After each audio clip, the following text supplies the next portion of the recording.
welcome back to my mini vlog. So for today's video nga, ito mga bata kaninang hapon, sabi nila gusto daw nila mag Friday night.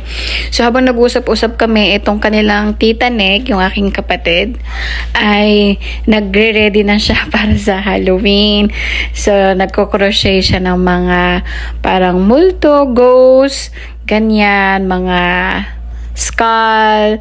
Tapos naganap siya ng manikin kanina para lagyan niya ng kurtinang puti, tapos lalagyan niya ng parang ulob. Naghahanap nga kami kanina nung yung Halloween basket, yung pumpkin basket.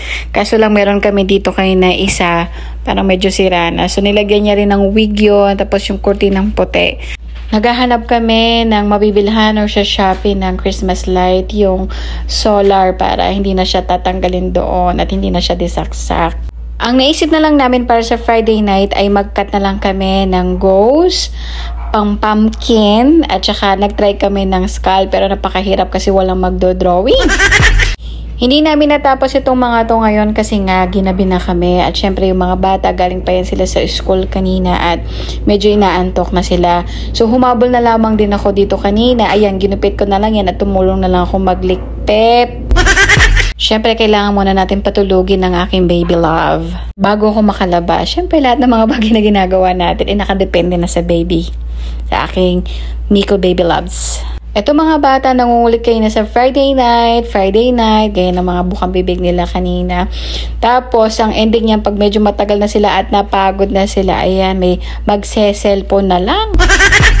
Iniintay ko nga sila magsabi na, "O tita Cha, bili tayo ng merienda." Kaso walay. Sabi ko, "Uy Zia, malibre ka naman." Hala, di ba dapat ang mga adult ang mga nanlilibre sa mga kids? Ito gawa to ni Ate Zaily, o diba, cute, and proud na proud talaga siya na ipakita yan sa akin. Tapos itong kapatid ko, nagupit siya ng pumpkin, akala ko strawberry. Nung natapos niya yan, tapos pinakita niya sa akin, tawa ko ng tawa talaga dito sa pumpkin na to.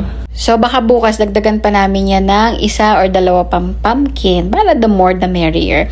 Tapos ayan, kinabit na namin yung mata, ilong, at saka yung bibig. At least kahit paano nagmukha na talaga siyang pumpkin.